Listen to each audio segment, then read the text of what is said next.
Good evening and welcome to the Garfield Heights City School District Special Board Meeting Work Session.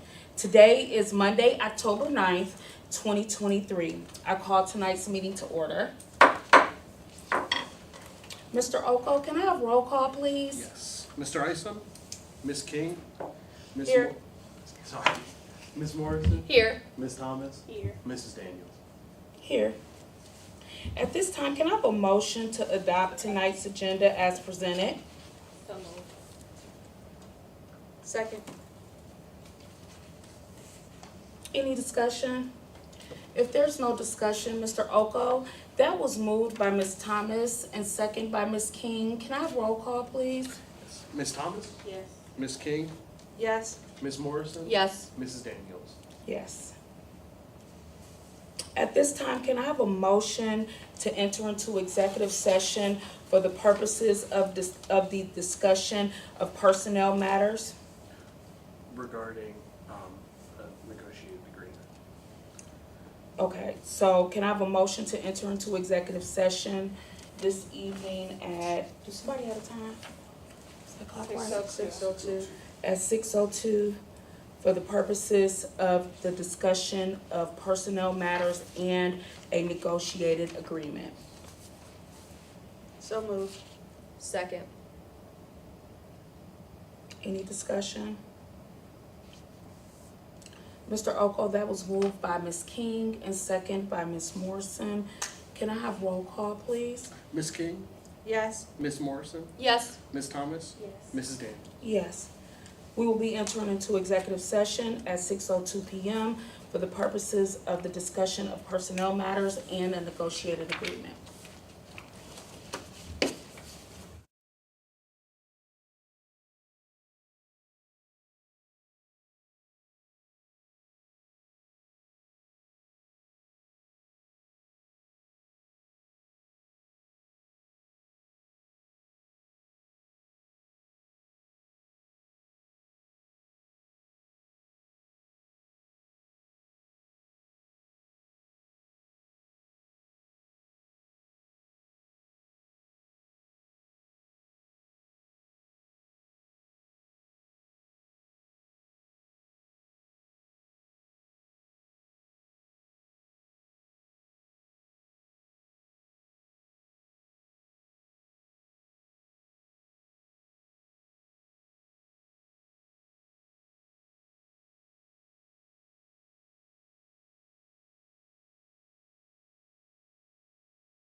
Mr. Oko, could you allow the minutes to show that the board adjourned executive session as of 6:32 p.m.? Yes. Thank you. Our next item on tonight's agenda, in which we would need to take action, is can I have a motion to accept the superintendent's recommendation relative to exempt staff that is outlined in item 3.1? So moved. Second. Is there any discussion? If there's no discussion, Mr. Oko, that was moved by Ms. Thomas and second by Ms. King. Can I have roll call, please? Ms. Thomas? Yes. Ms. King? Yes. Ms. Morrison? Yes. Mrs. Daniels? Yes. At this time, we are going to move to our presentations that is scheduled for tonight, and I'm going to turn it over to Dr. Reynolds. Thank you so much. Tonight we'll be receiving an update from the Director of Teaching and Learning, Ms. Gina Bazier. She'll be updating you on how we're progressing academically and some of the initiatives that we're taking as well. Good evening. Good evening. Thank you for having me, Board of Education, Dr. Reynolds, Mr. Oko. I'm so pleased to talk to you about teaching and learning this evening. Welcome, we're here, 2023-24 school year. Our big work at the district again this year is our strategic priorities and goals. Obviously, achieving academic progress in math and reading, providing opportunities for our students that are engaged in learning, and also opportunities for career exploration. All these photos you're going to see this evening are our kiddos in action. So we've got some really happy students working there. Those are their learning mats. I believe that's the letter W, because if I read it upside down, it would be M. So again, you're going to see all the photos this evening are actual photos from our students right now within the last few weeks and the learning that's happening in the classrooms. The teaching and learning team, I'm so proud to present this team this year. We consist of 5 coaches and Dr. Stan Lipinski. So we have a coach at every building, and then Dr. Stan Lipinski, he also supports the high school coaches. Our amazing coordinator of professional development is Amanda Sizzler. She works hard with all of the things that she does. We really appreciate her support to the coaches and making sure that they're servicing the academic needs of the district. And then this year we have 2 curriculum lead teachers, Jen Corrado, and she supports ELA and social studies, and Abby Claimer, who supports math and science. So we have a lot of folks that are right in the trenches in the classrooms working with our teachers directly each day.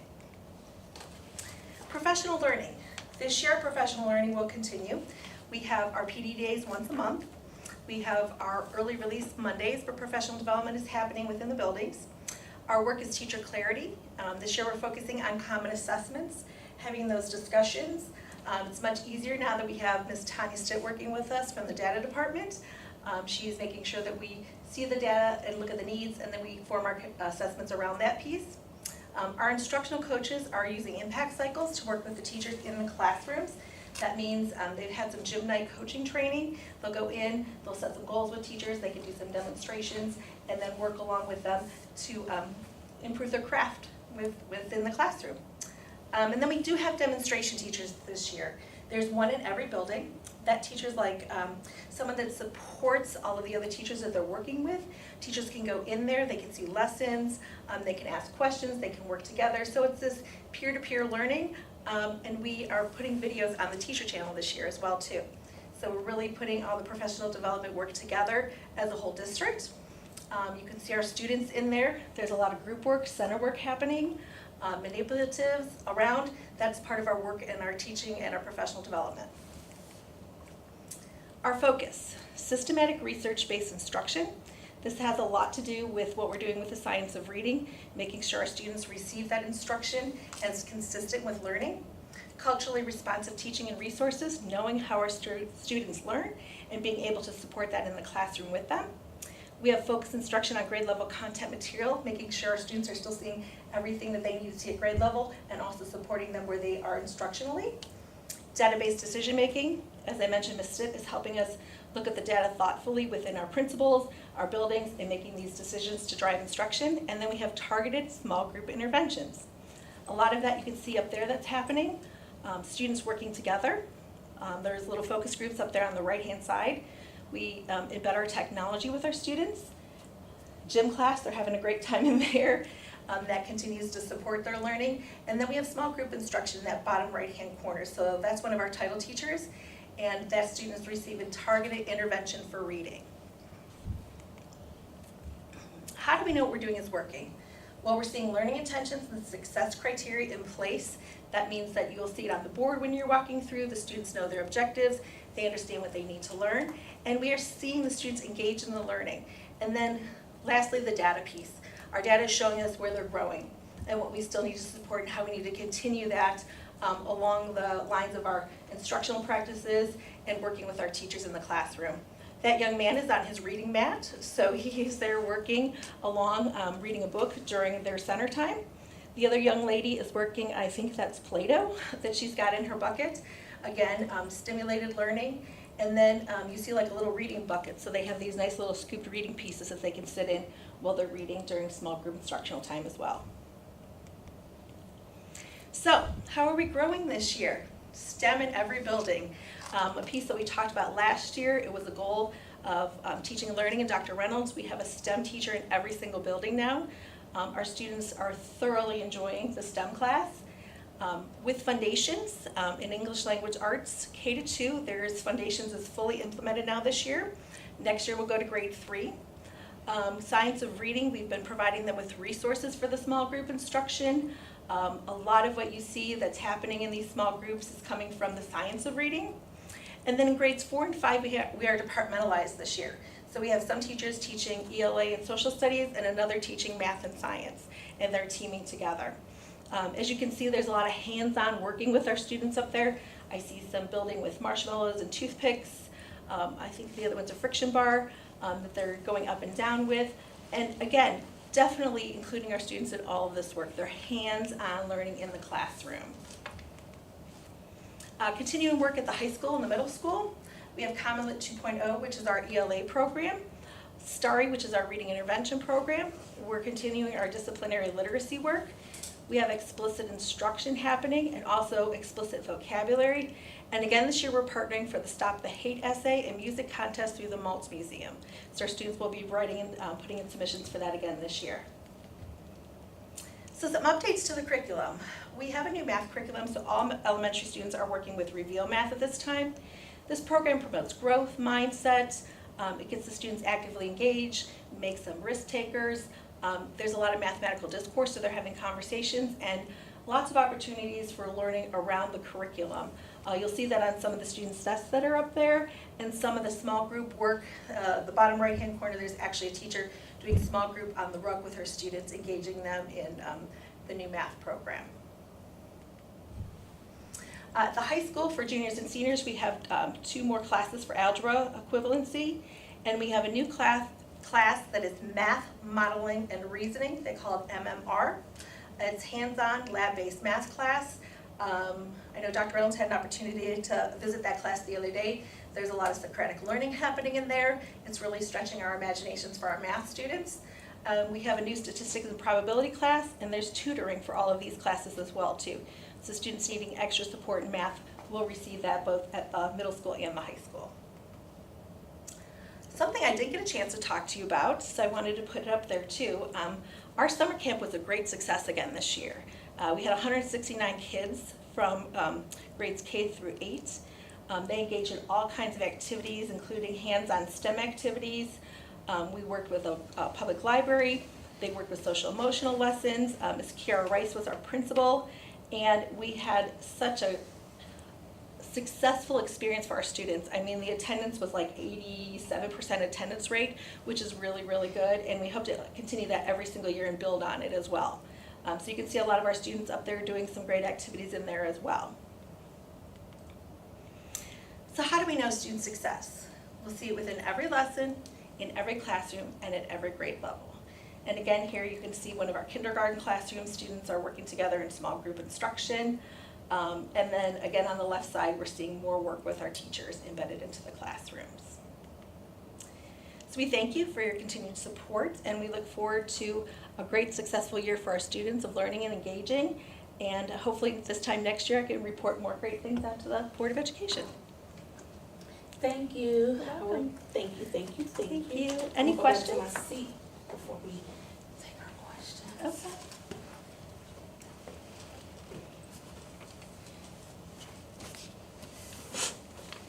So I would like to thank you for your presentation today and updating the Board of Education on where we are at with our teaching and learning department. At this time, I would like to open up any questions that the board may have regarding tonight's presentation. Madam President, Ms. King? just want to get a little more information on the types of assessments that we're utilizing and how we're collecting. What are we utilizing to collect the data, to look at, to see that we're growing, and also to see where those gaps are? Sure. So we just implemented MAP, which is the NWEA MAP test, and our students worked on reading and math with that test. We're looking closely at the data now. Ms. Stitt is going around and she's giving a data presentation to every building, principals, so that they can talk through the data, see where the learning points are that we really need to focus in on. For elementary K to 5, we did Ames Web, so that checks for understanding with fluency, comprehension. We use that data as our third grade reading guarantee piece if our students are on track and not on track with a diagnostic, and that allows us to pinpoint instructional needs for those students, whether it be fluency, comprehension, might be nonsense word fluency, blending, etc. So we're using all that data within our small group instruction with Ames Web. And then we have ProCore that's coming out, and that will do science and social studies. It will give us a grade for those other tested subjects. We're just having a couple more minutes to work on that piece, and then they will be out to the students, and we'll be talking about that data as well. So the data conversations are flourishing. We're also working inside the CRS, and within that system, they're using the checkpoints to see where the students are at. Third grade is going to use that benchmark here in a couple days to get ready to take the third grade test. So we're definitely digging into all the data that we have. We have a new data warehouse. It's called Aubrey. And within Aubrey, you'll be able to see a picture of it, like a snapshot of the students, all their scores, et cetera, will be right in there with that student. So it's a better lens of their learning needs, their instructional pieces that we have to work on. And will there be an opportunity, maybe after the holidays, so we have a good half a year in where we could see, how our students have grown from the beginning of the academic year through, midway through, just to be able to see. Absolutely. I'm calling it, see that our scholars have made growth. Absolutely, we can do that. So we do benchmark again in January, so after we After return that. from the holiday, we give them about a week's worth of instruction to get them back on track with things, and then we'll retest again. We will look at that data, and really, again, we're constantly looking at the checkpoint piece. It's going into the scope and sequence, so we know we're seeing where those students are at. We're looking at the standards to make sure that they're meeting those standards. Again, when they talk to third grade, we had a meeting today with third grade to get them ready for the test, and within that testing window, we already looked at what the success piece was with MAP to see like what we have to hit on those couple extra standards before we take the test then as well too. But we can certainly show that growth around mid-January. We can show that to you. Great, thank you.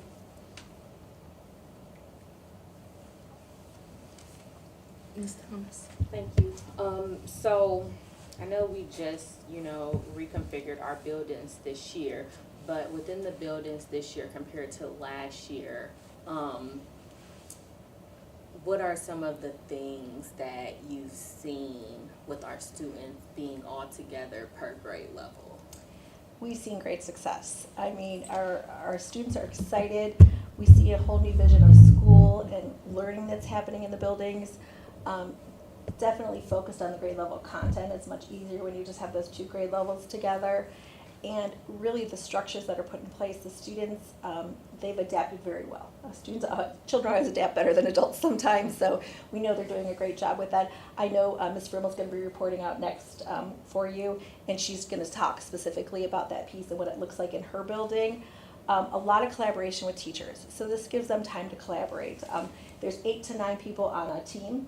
So on those early release Mondays, they're able to really get together and hone in. It's not something we have to do over Zoom or anything else like that. So the collaboration and knowing that our students are getting like they're seeing something the same in all of those grade levels. So essentially, for us, it's been a nice start to the year. We're going to continue to support that piece and the data piece too. We'll be able to hone in on just that data right there and really make those instructional pieces for those students. I can't say Ms. Thomas today, which was kind of refreshing because I have 2 elementary students that are in 2 different buildings and grade level, different, with their grade levels. And it was really nice today. I got a remind from Elmwood, and the whole school is working on a set of sight words as a whole building. And so that was kind of just like really cool to just see that the whole building was able to hone in on something and do something as a school community to help move the kids forward. And so, my kid came home like, I gotta make flashcards because everybody says school's gonna be learning these words. And so just seeing that something just teaching the kids community, and where they can relate and same grade level. And I personally love, I was nervous about the, breaking the kids up, but I can't say that the kids seem a lot happier about going to school. Just seem like the climate and culture is just more age appropriate, and they just kind of have a place and space everywhere. So I really like the way it's turning out so far. And again, with the cafes from our coaches, so they're able to support the needs of that building. So instead of having 5 grade levels, they have 2 grade levels, and we're talking, cross grade level content. Conversations are so rich, and it helps support all of the learning. Again, I agree. I think we see the students very happy. I know I'm walking through and everybody's smiling and they're engaged, as you saw in the pictures. I mean, that's the proof behind this. They're engaged, they're working. We already have small group instruction happening, and we really know that we're focused on what those grade levels and those students need, for sure. Yeah, thank you. Any other questions? I do have a few questions. Just to reiterate, when we're talking about those lead teachers and coaches that you shared that are supporting our students, those still continue to be on our TSL grant? Correct. Okay. And how long do we have that grant, or will it be time to renew it soon, or is it going to be available so that we can have a continuation of this work? You want to answer a little bit more, Mr. Oka? I can sure do that. Thank you so It was much. renewed by the federal government for year 3. So Okay. we're into grant year 3. 4 and 5 are contingent upon federal Congress passing the omnibus bill in 39 days. So Okay. we'll know about discretionary education funding a little bit more when they pass the education funding bill. But I know that there was some talk about that not being included. It was included in this past, right before the government was going to shut down on September 30th, it was included. So year 3 we have it. As of July 1, we have it.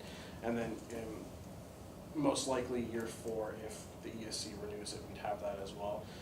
The interesting thing about federal grants is we have the fiscal year that we have it. And then if they were to non-renew it, we'd have this grant year. So this until September 30th of next September 30th, and then it would be no longer gone. So they're always a year behind when they pass big legislation and spending bills in Washington like that. Thank you. With the work that you guys are doing with the TSL grants and the cafes and the lead teachers and all those things, we talk a lot about student growth, but are we seeing teacher growth? Are we seeing our teachers growing stronger, having better outcomes, gaining more confidence in their skill to educate our students? Are we starting to see just some growth in our educators professionally? I certainly think we are. And again, showing you that small group approach to things, that's not easy to get to this early in the school year.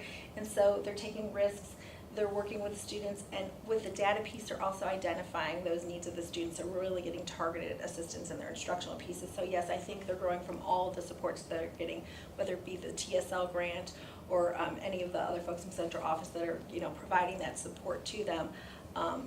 watching them take risks is really awesome this year, and we see that all across the board. So I definitely say they're growing, and I think we'll see that in the growth of our students when we look at the data again.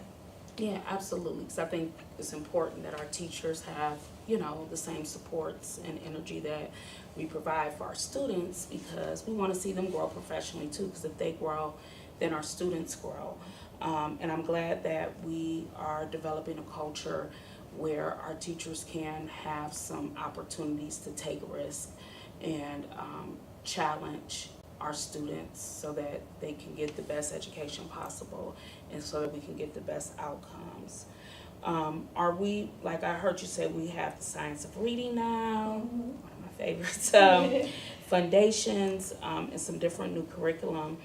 How are we doing with, how's our staff grasping? Was it PD that they had to go through in order to do this? Is everyone up to speed, or are we just kind of piloting some of these new curriculum to kind of get our staff up to speed? Kind of where are we at with that?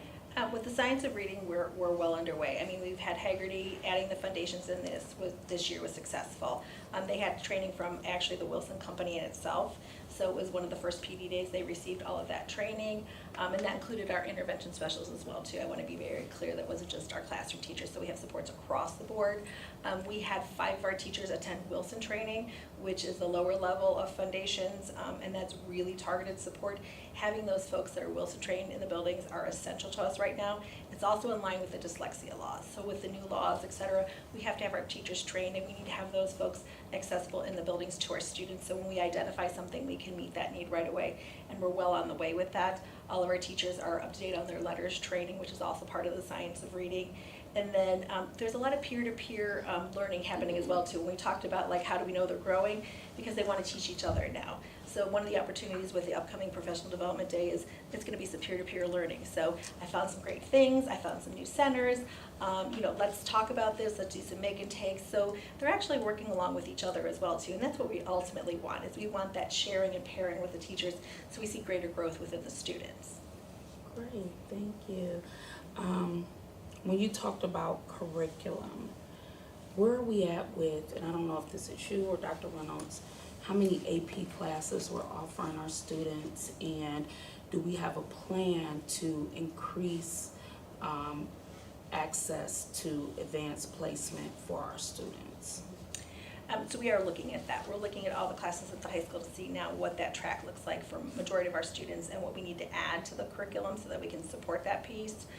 We also have an online component now with BARC, so a lot of those things that we can't offer necessarily because there's only a few students that need it, we can offer it as an accelerated class through our online program as well.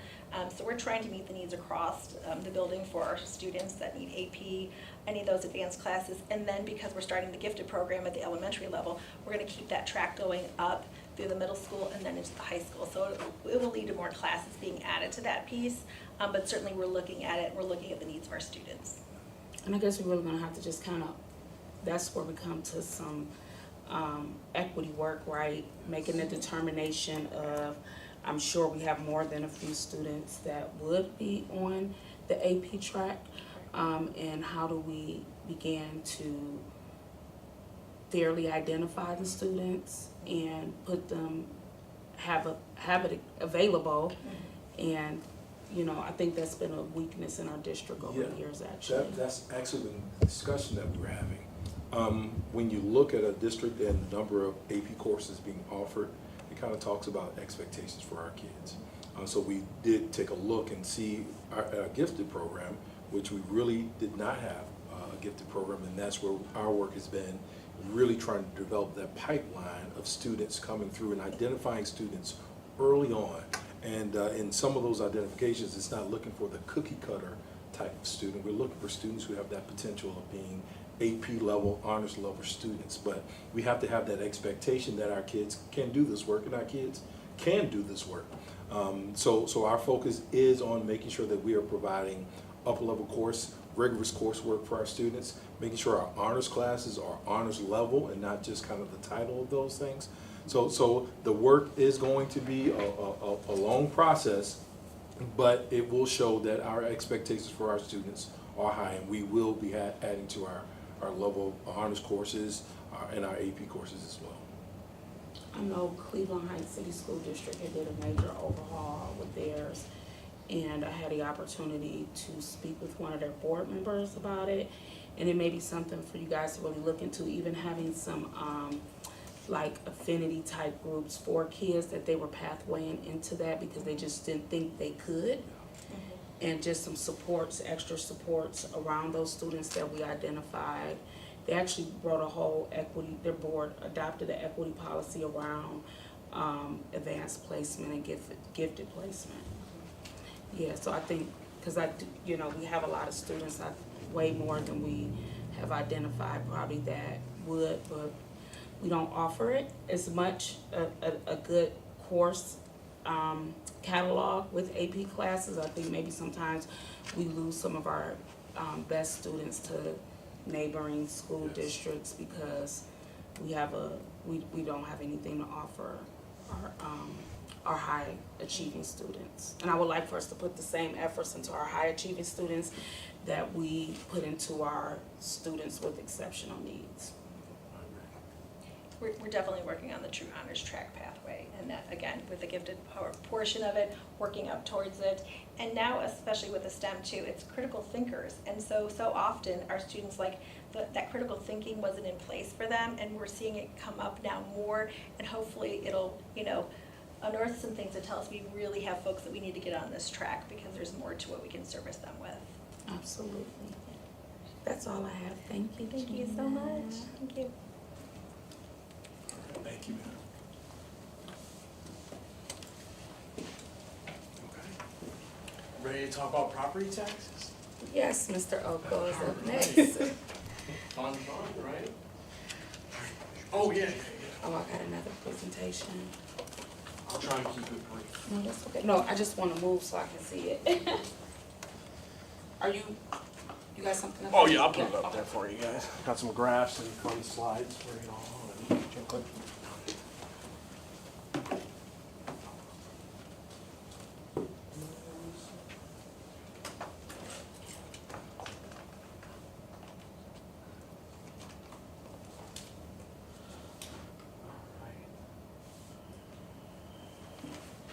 Okay. All right. So let's talk about property taxes and property valuations and how property taxes impact our school district revenue.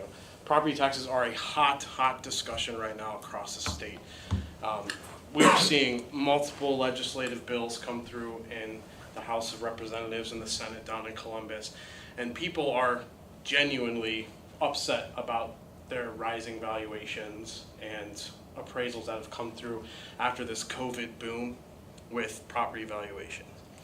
So what we'll talk about tonight is the changes in real estate values, how they have occurred, what are they projected, how does the change in valuation impact tax rates, does valuation change impact district property tax revenue, total revenue over time, what is the impact for taxpayers of Garfield Heights, and how has district real estate tax revenue impacted district total revenue over time, and what is the district revenue compared to inflation, CPI, over the past few years. How does this all tie in, and why is this so important now? Cuyahoga County next year will be a reappraisal for property taxes across the county.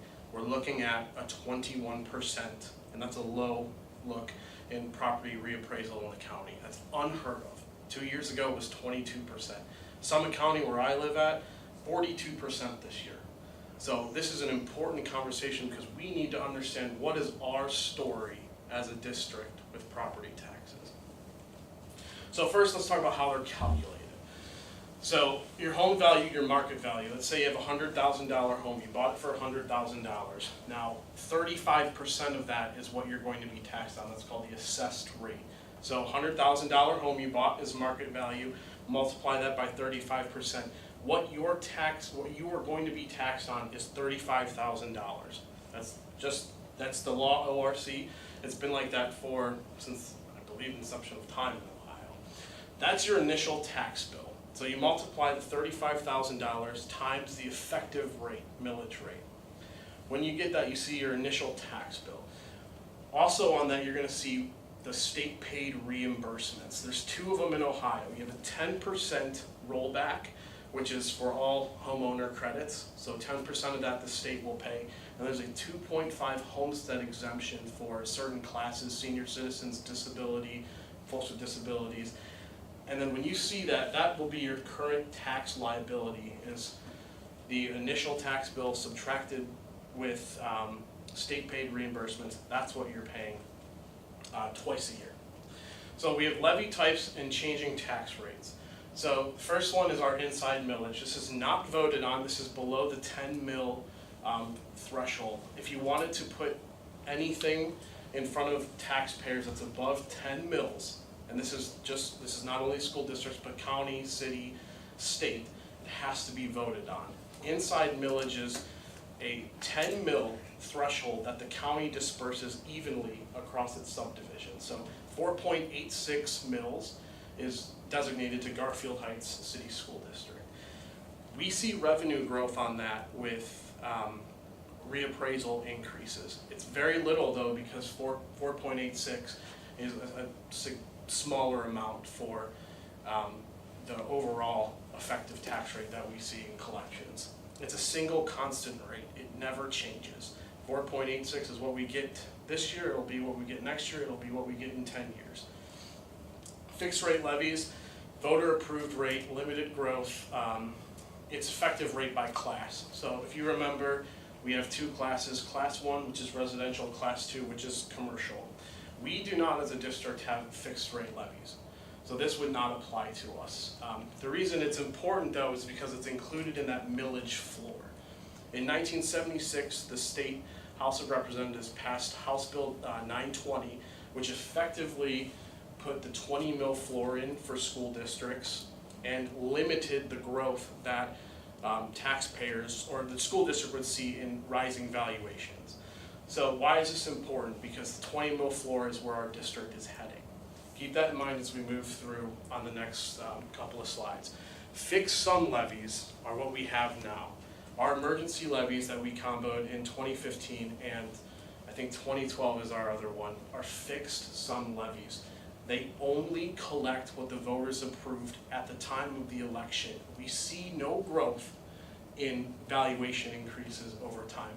So next year, if we have 21% reappraisal valuation in Garfield Heights, we do not see a 21% growth on these fixed sum levies.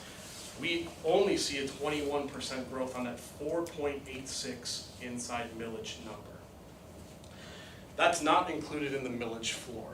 That's important because it's it adjusts with how much we're collecting. Our millage will drop with that because as valuations increase, we don't need as many mills to produce that same amount of dollar amount for the district. So let's talk about that for a minute. So as local property valuations increase, our millage will be adjusted to match the voter-approved amount.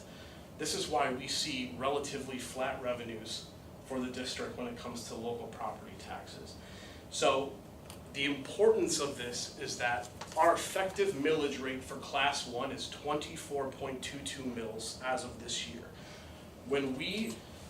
As we go through higher property valuations every 3 years, that number will continue to decrease until we hit the 20 mil floor.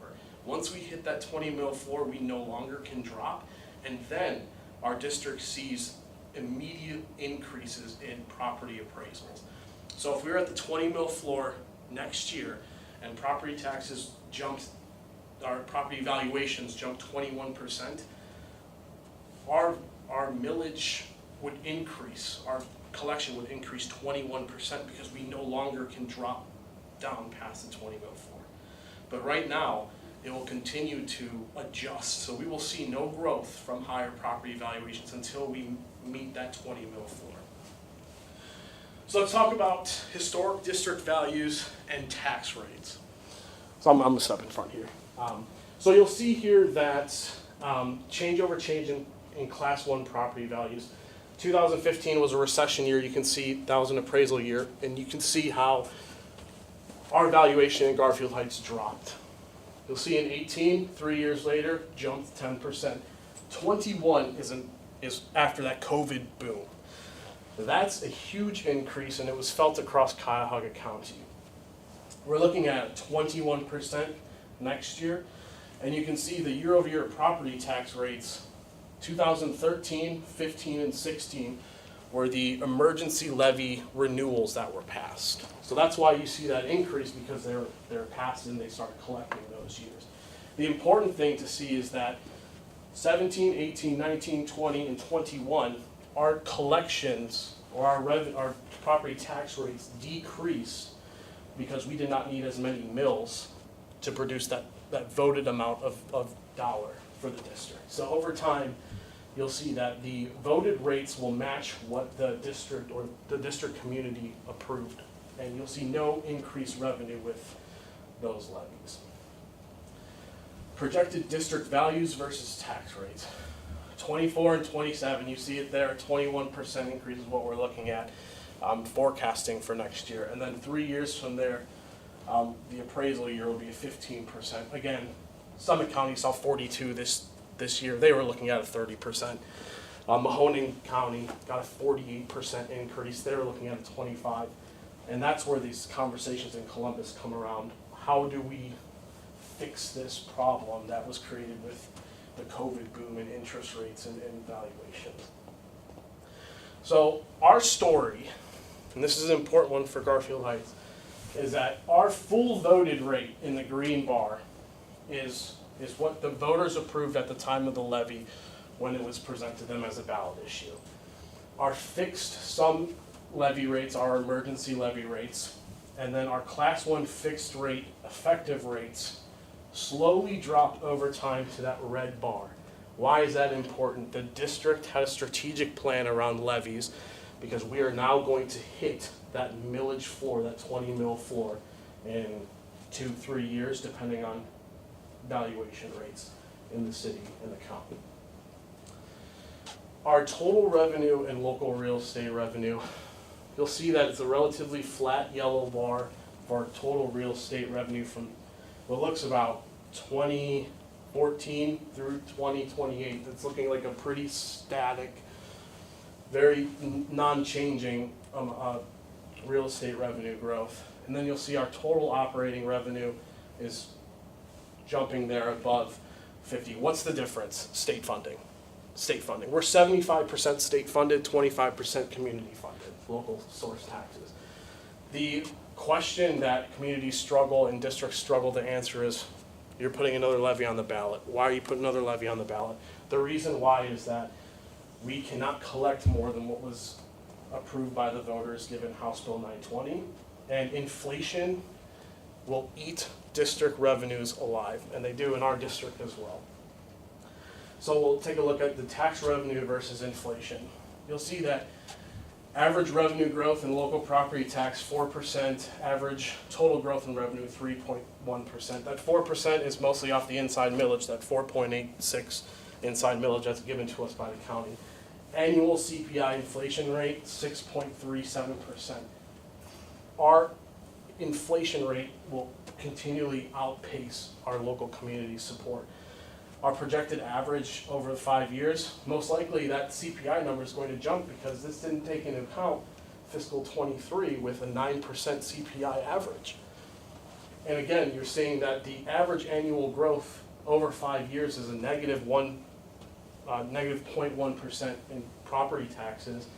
Annual growth is about a 2% over time, and inflation 3.66. So why is that important for us? And I'm going to back up again. The state is under enormous pressure from its constituents to fix the property tax valuations in its counties. There are auditors, treasurers, just community members upset about the enormous valuation increase on their homes, their property. So they introduced House Bill 187, which is now in the Ways and Means Committee in the Ohio House of Representatives. And basically what it would do is it would address this issue in a myriad of ways. One being they would adjust the revenue that you would get from being at the 20 mil floor to just inflationary growth.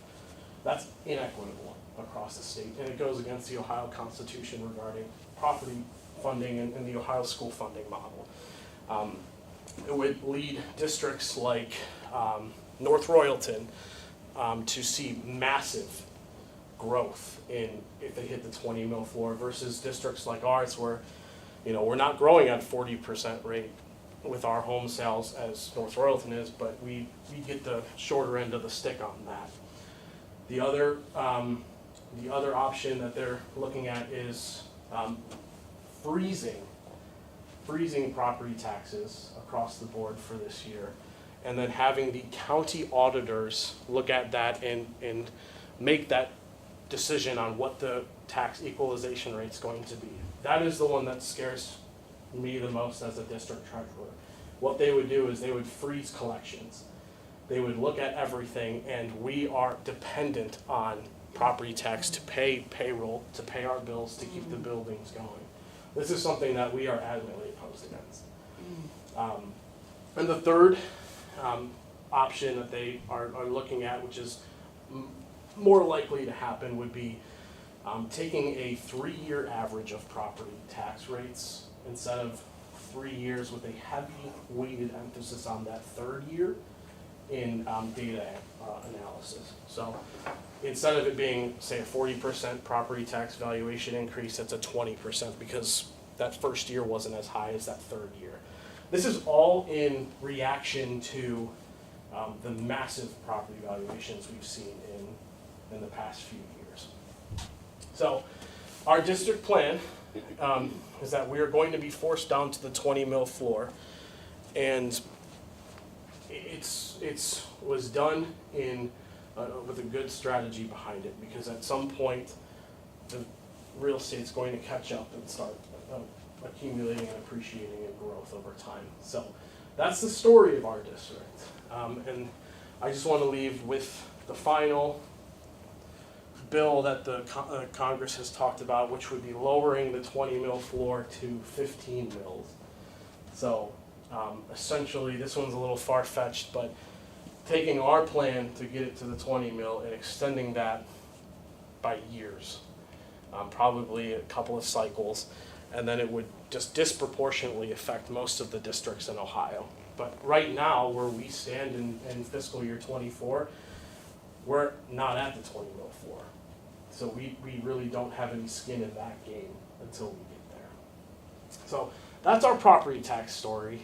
I would love for folks to be informed on how we are and how we operate as a district. So I hope this was helpful. And I encourage any questions on this. Yeah. So we're anticipating reaching the 20 mil floor sometime 24, 25?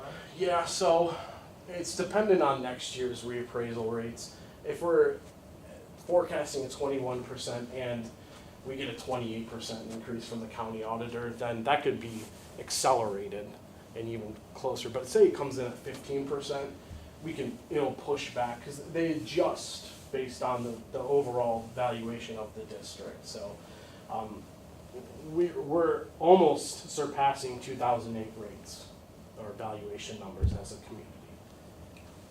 So at 15 mil floor, So get to that 20, 30. it would take probably 2 or 3 cycles at a 25% or more reappraisal rate increase to hit the 15 mil floor. But the 15 mil floor would be automatically fought in court. There'd be stay on that immediately. There's a high probability that wouldn't go through without significant, that would be a Supreme Court case, like United States Supreme Court case. Is there any questions for Mr. Oko? No, just it was helpful hearing it because I've been reading about it and trying to figure it out in my head. So I was kind of on the right track, so thank you for Of course. always your clear explanation.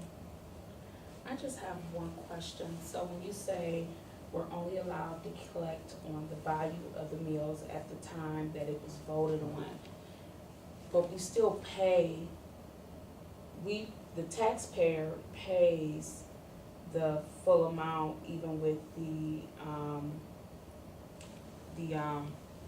appreciation. Where does the extra money go that we don't get a chance to collect? Yes, so the extra money that you see in increasing property tax rates come from county and city taxes that are levied, libraries, Port Authority. They do not have any limitations on millage rates like House Bill 920. They're not subjected to that. It's just school districts in Ohio that are subjected to that. So most of Garfield Heights tax increases go to the city and the county. Metro Parks. and Metro stuff Parks, yep, like that. library, Port Authority, Developmental Board of Disabilities, city taxes, county infrastructure funds, all that stuff. So not fair. Yes, it is not, unfortunately, but it is the day and age we live in, so it is important that we have a property tax identity as a district, so we know our story, know how our voters are affected, and where their money goes when it comes to revenue, and why. Sometimes we can answer that question, why are we going to the ballot for a renewal or more money if needed? This is the reason why. We're not gaining any growth on reappraisals, and inflation each year will eat that amount up. So, I hope that was clear and concise. If not, let me know. Is the cap on the way that we are structured, with House Bill, what did you say? 920. 920, is that unique to Ohio, or do other states and public school districts face that same inequitable barrier? Yeah, so most states have their own different funding formula. I would say Ohio's is illegal. It has been illegal since 1991. Okay. It's the evaluation. It's 60% local capacity funded, 40% state. It has been fought. It's been to the Supreme Court of the United States, and they have struck it down as being inequitable. It's inequitable to communities that are high tax, and you know, the funding freezes from the state over time just hasn't kept up. And Garfield Heights is one of those. There are freezes across the board for a decade's worth of time that, you know, they made up this valuation per pupil and then expected communities to pass levies to make it up, but the transparency was not there when they came up with $6,100 per kid. North Royalton would get $6,100, Garfield Heights would get $6,100 per kid. Didn't make sense. So that's that. Unfortunately, I wish I had a better answer. No, thank you. Yes. All right. Thanks again Thank you for for your your time. presentation and helping us understand the millage. You did a really good job, because this is probably like a whole Yes. college curriculum course. Oh, it is. Absolutely. You gave us not the cliff notes, but the field notes. Garfield Heights. knows. Yes.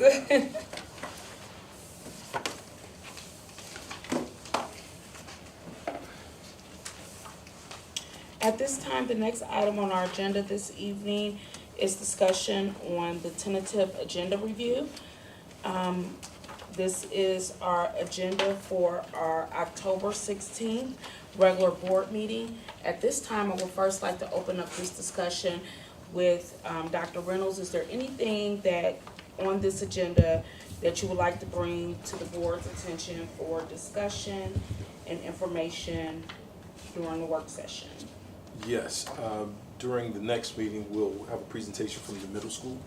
We'll be able to provide you with an update on where we are with all of the things that are going on at the middle school, all the improvements and the adjustments they were making to ensure that this year was a much better start than last. Salary modifications for some of our employees who have gone on to be able to have a jump in the scale because they completed coursework as well. Some supplemental contracts with a couple of new coaches. And those were kind of the areas of interest moving forward for the next meeting.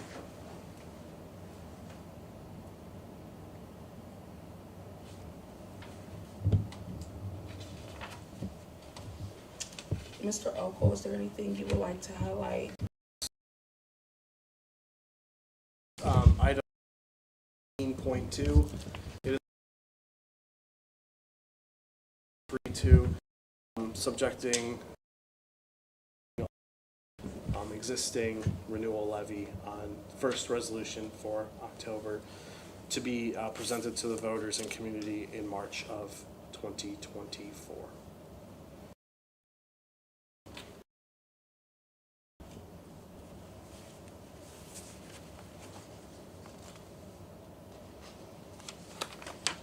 Is there any questions regarding anything on the agenda this evening? Madam President? Ms. King? I do have a question about 17.1, the overnight out-of-district trips. It says trips as presented, but I don't see any, like, who's going out of town? What groups are going out of town? I'll be able to provide you with some clarity on that one. Okay, Let's change that, 16.1. 17.1. 17, yep.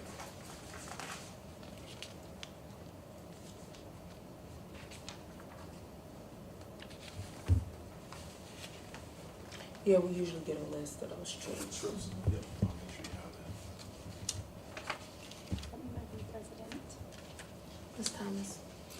For 11.1, are we hiring all long-term subs through the district now, or are we still using, a contractor for some of those long-term sub positions?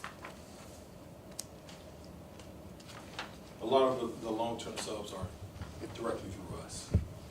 And how long would their contract be, or what happens, or if we hire someone? This one in particular, I know that this will be until the end of the school year. Okay. Some of our long-term subs are some candidates who are still working on their licensure. Okay. So I believe that this particular employee is an art position, and I believe that working on licensure piece right there. I think historically, we've had building subs that's been, district employees. We've had both, With, but yeah, I've just been seeing a lot of long-term subs on the agenda. so I know that had come up a couple of times in our negotiations about hiring building subs that are district employees versus getting them through Rent Hill. As being favorable. Yes.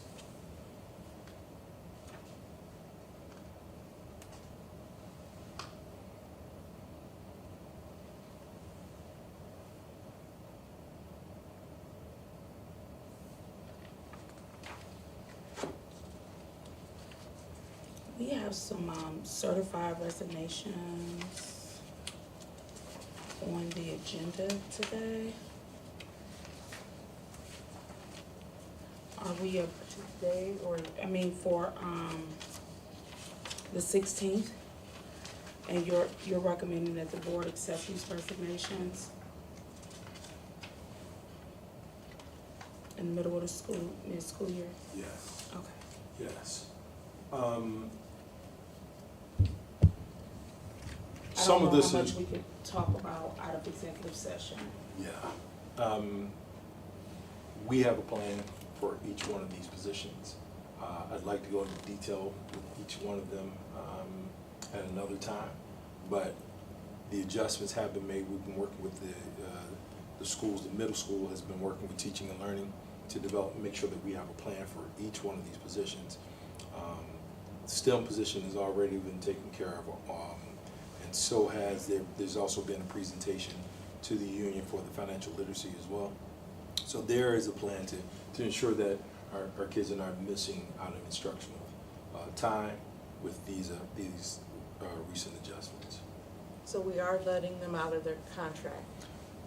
Well, that is something Do you that think our we should policy. have a executive session on Monday prior to us voting on these matters, so that you can brief us on these personnel matters in executive session, so we Yes. don't go beyond Yes, what's legally? I believe that would be a great idea for us to do that. So one of the adjustments to our agenda, Mr. Oko, will be to add an executive session to this agenda for the purposes of discussing certified staff resignations. I just don't want us to go too much. Yeah, and I'll invite HR to be a part of that discussion. Okay. And you want that at the very beginning of Yes. Maintenance.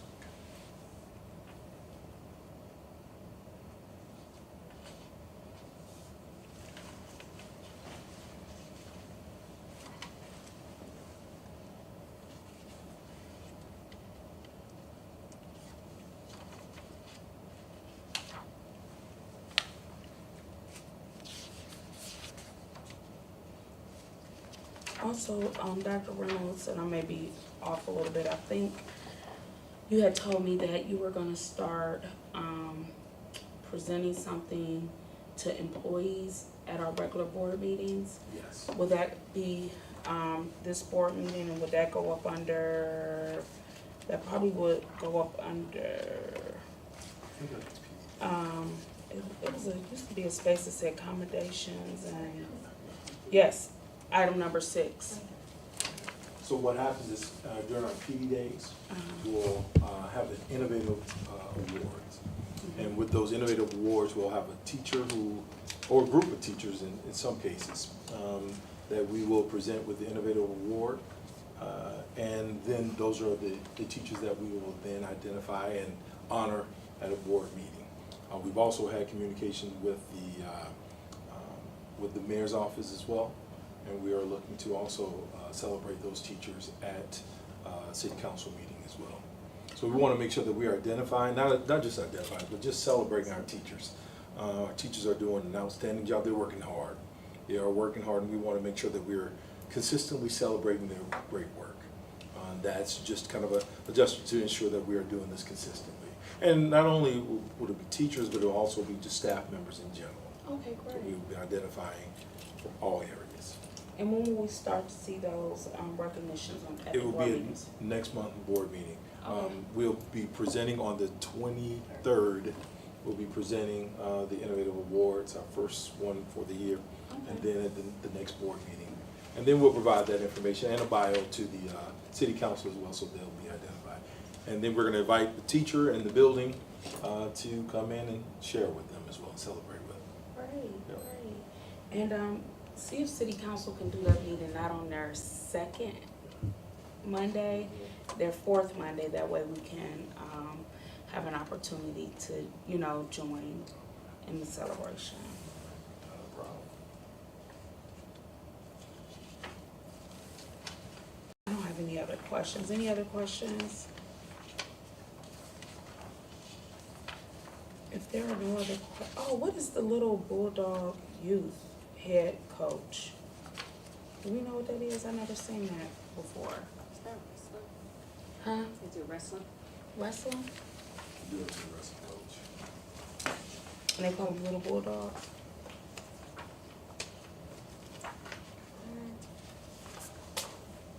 Because it's not associated with a building or anything. I didn't know if we were starting something with the elementary level I think students. it's wrestling or hockey. Okay.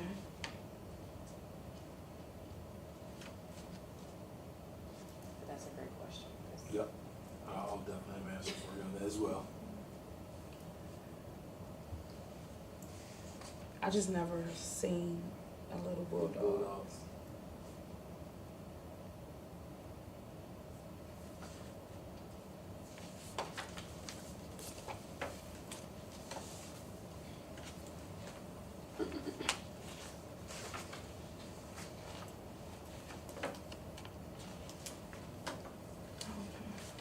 I don't have any other questions. If there's no other questions or comments regarding the tentative agenda, and we need to make sure we update our meeting notice for Monday to indicate that it will be, we're going into executive session.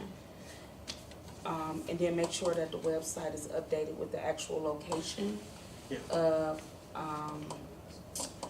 the meeting. Yeah. We haven't sent it out yet. We're sending it out tomorrow. Okay. So we'll But like on our web, so Yeah, when they go on our board site, Yeah. it all say to be determined Okay. all the way down. We'll make it clear. So that piece need to be filled in. If there's no other comments, can I have, let me see, announcement of our next meeting is, Madam President, tonight, there's one thing that wasn't on the agenda, I didn't realize it until now. I went to a conference/meeting I wanted to share. Yes, please do. I went to the Northeast Region Fall Conference, OSBA. Most of it was presentations and awards for different individuals, but they did have Kevin Locke from Peoples and Wagner give a legal update, and there was just 3 things that I wanted to share with you. One is that there's been a lot of increase in sextortion, which is where people are sending out or luring students into sending sexually explicit pictures of themselves or themselves nude. But the twist now is that individuals are using AI and they take a picture, you're just there with your friend with your clothes on, but then they use AI to strip the clothes off and make it look like you are naked. So just something that we need to be aware of as a district. Also, there is a lawsuit against, and that's why there's been the hold with the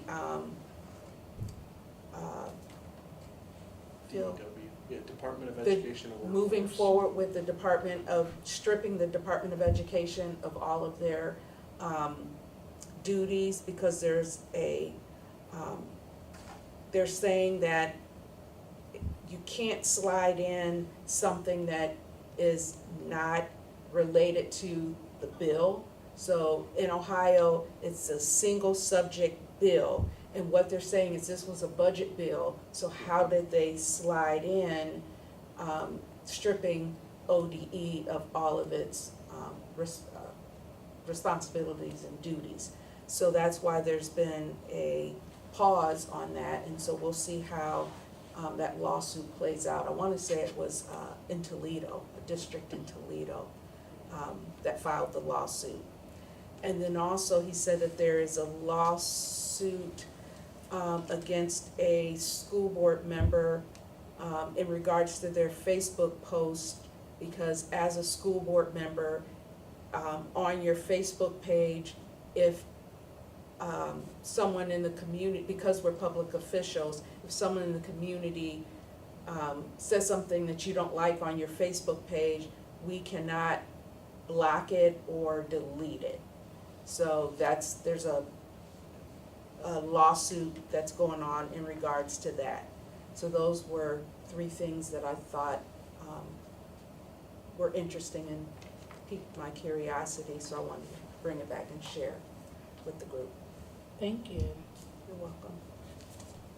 I wonder if we're gonna be getting something down from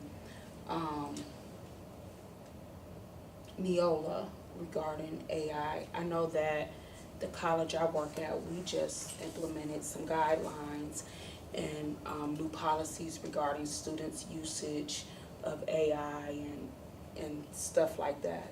So that's really like becoming problematic, yeah. So I wonder, where Neola's gonna stand on it. That's probably gonna be coming down the pike with Neola soon for us to be looking at and consider. It's on their radar. So they said expect to see things at the top of the new calendar year. There's challenges, there's pros and cons of AI. Right.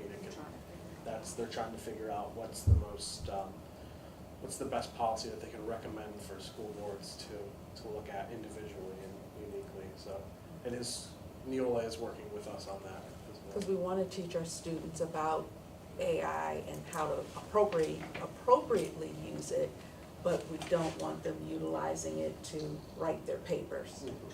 So I know at Tri-C we have a big committee that's looking at, how do we strike that balance with utilizing it, helping our students understand how to appropriately utilize That's it. That's actually been a discussion that we've been having with our director of technology. Trying to get ahead of this and not just be playing catch-up.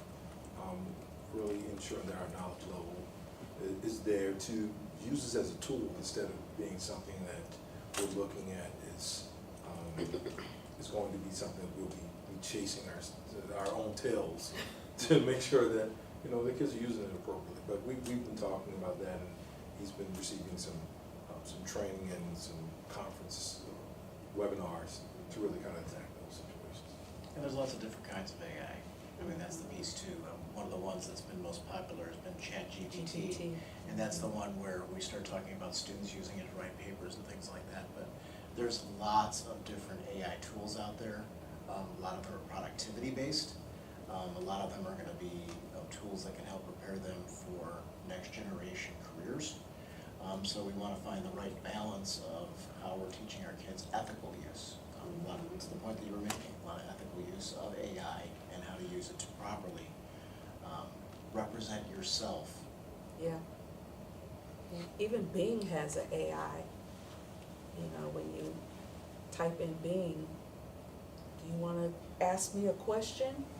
Like, oh my goodness. So it's- Our phones Yeah. all have AI. Well, yeah, Siri. Thank you for sharing that with us.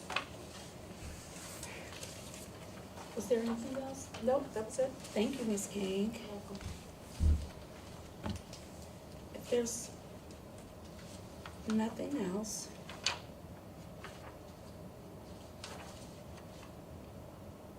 our next regular board meeting is on Monday, October 16th at 6 p.m.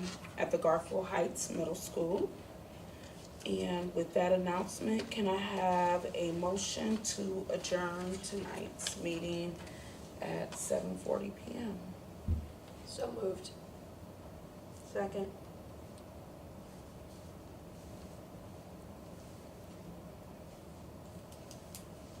That was moved by Mr. Oko. The motion to adjourn as of 7:40 p.m. was moved by Ms. Morrison and second by Ms. King. Can I have roll call, please? Ms. Morrison? Yes. Ms. King? Yes. Ms. Thomas? Yes. Mrs. Daniels? Yes.